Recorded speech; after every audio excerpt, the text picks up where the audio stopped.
السلام علیکم ناظرین، چینل پر آپ کو خوش آمدید کہتے ہیں۔ مورخین اور محدثین کا بیان ہے کہ ملکان جو کہ ایک بہت بڑا بادشاہ تھا، اس کی خضر علیہ السلام کے علاوہ اور کوئی اولاد نہیں تھی۔ آپ علیہ السلام ملکان کے اکلوتے بیٹے تھے، اس لیے اسے ایک دن خیال آیا اپنے بیٹے کی شادی کر دینی چاہیے تاکہ سلسلہ نسل جاری رہے۔ حضرت خضر علیہ السلام عبادت میں سارا دن اور ساری رات گزار دیتے تھے، اس لیے انہیں عورتوں میں رغبت نہ تھی اور آپ شادی نہیں کرنا چاہتے تھے، مگر آپ علیہ السلام کے باپ نے خضر علیہ السلام کو مجبور کر کے خضر علیہ السلام کی شادی ایک نہایت حسین و جمیل باقرہ لڑکی سے کر دی۔ شادی کی پہلی رات خضر علیہ السلام نے لڑکی کی طرف توجہ نہ دی اور خدا کی عبادت میں مشغول رہے، اور جب صبح ہونے لگی تو حضرت خضر علیہ السلام نے لڑکی سے کہا، دیکھو میری بات غور سے سنو، صبح کو لوگ تم سے رات کے واقعات پوچھیں گے، میں تم سے گزارش کرتا ہوں میرا راز افشا نہ کرنا اور کہہ دینا کہ سب معاملہ ٹھیک ہے۔ لڑکی نے آپ خضر علیہ السلام سے وعدہ کر لیا اور صبح کو وہی کہا جو آپ خضر علیہ السلام نے اسے سکھایا تھا، مگر لوگوں کو پھر بھی شک ہو گیا اور انہوں نے حضرت خضر علیہ السلام کے والد سے اس شک کو ظاہر کیا۔ حضرت خضر علیہ السلام کے والد نے کہا کہ دائی کو بلا کر تحقیق کروائی جائے، چنانچہ دائی کو بلا کر تحقیق کروائی گئی اور دائی نے بتا دیا کہ لڑکی ابھی بھی کنواری ہے۔ دائی نے آپ خضر علیہ السلام کے والد سے حالات کا انکشاف کیا اور کہا کہ آپ اپنے بیٹے کو ایک غیر باکرہ عورت مہیا کریں، کیونکہ عین ممکن ہے کہ آپ کے بیٹے کو باکرہ لڑکی میں کسی قسم کی دلچسپی ہی نہ ہو اور کوئی ایسی کمزوری ہو جس کی وجہ سے باکرہ لڑکی اس کے لیے بیکار ہو۔ چنانچہ حضرت خضر علیہ السلام کے والد نے آپ خضر علیہ السلام کی شادی ایک غیر باکرہ عورت سے طے کر دی اور اس عورت کو ہدایت کی کہ رات کے ٹھیک ٹھاک حالات سے باخبر کر دے۔ چنانچہ جب خلوت ہوئی تب آپ پہلی لڑکی کی طرح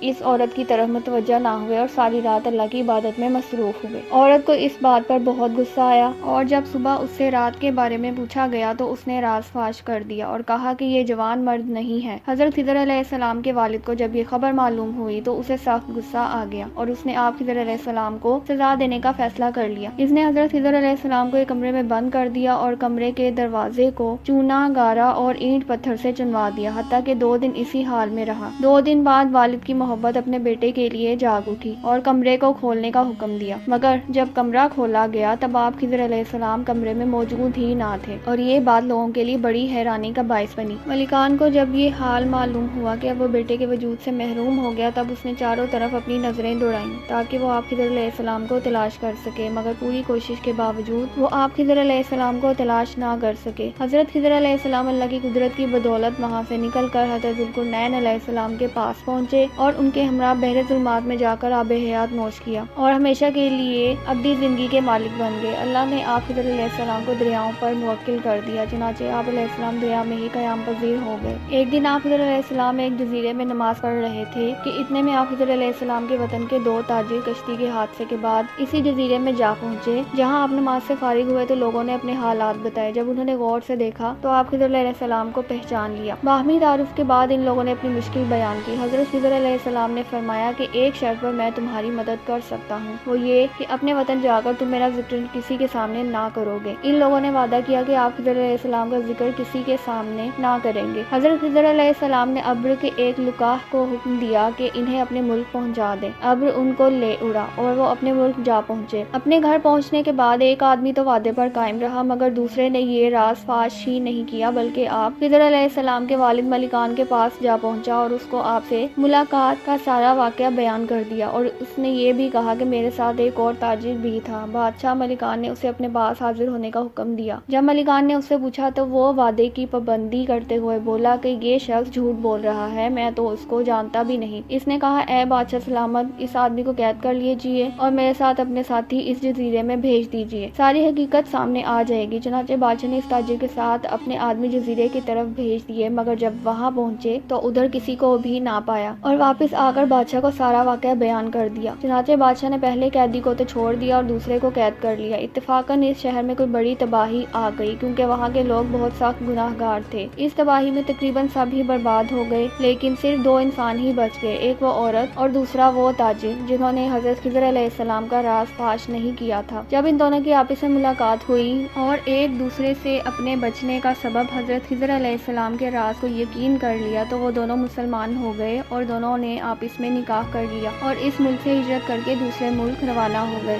ویڈیو کو لائک کریں اور چینل کو سبسکرائب کریں اور بیل آئیکن کو پریس کر دیں۔ شکریہ۔